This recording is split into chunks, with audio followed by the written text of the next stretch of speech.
But yeah, the time when my films weren't working, when I was constantly hitting failure, um, you don't know why it's happening because it's not in your control.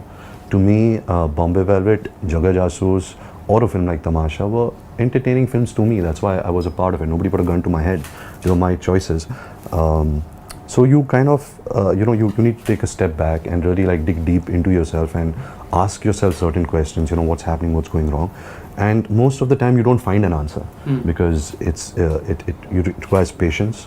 There are a lot of people in the industry who start giving you their notions. You should do this or you should do that, or commercial picture kya karo, body bana, ye kar, wo kar.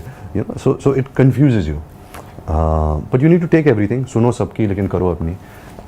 So that was that little confused phase of mine, but I'm feeling better now. Well, you felt safe with Raju being there. Of course. So correct me if I'm wrong, there was a story back in the day when Lage Raho Munna Bhai had released.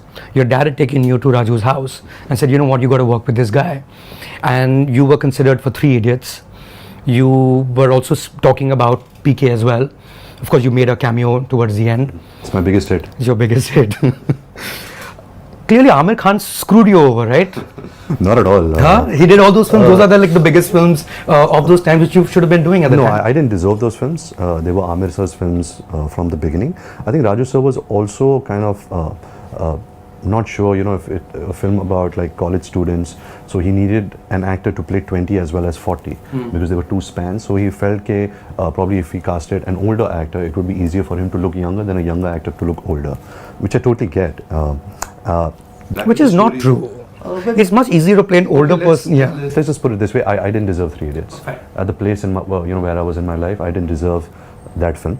And firstly, that story about post Lagero. Actually, my father went to his house. Okay. And he didn't take you along. I wasn't there. And what I heard is that as he saw his mother, he fell flat on her feet and said, your son's a genius, and I hope that he works with my son at some point in his life. Because my father is like that. When he likes something, he just overdoes it. He just wants to like show everything. So that's what happened. Yeah. And PK is my biggest hit.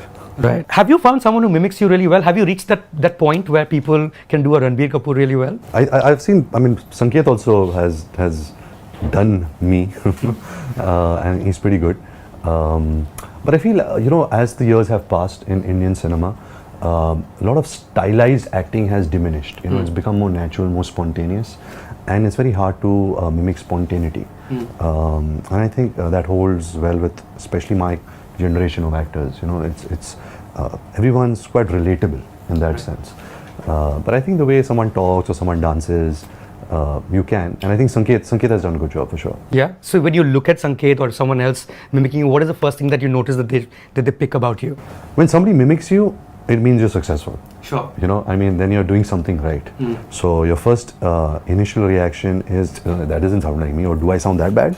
And second reaction always is, wow, that's pretty cool. Somebody is mimicking me, I have tried to mimic Amitabh Bachchan from Agnipath, to Hrithik Roshan from Koi Mil Gaya, to Shah Rukh Khan from Dilwale Dulhaniya, to Salman from Hum Aapke Kaun, Aamir Khan from Rangila.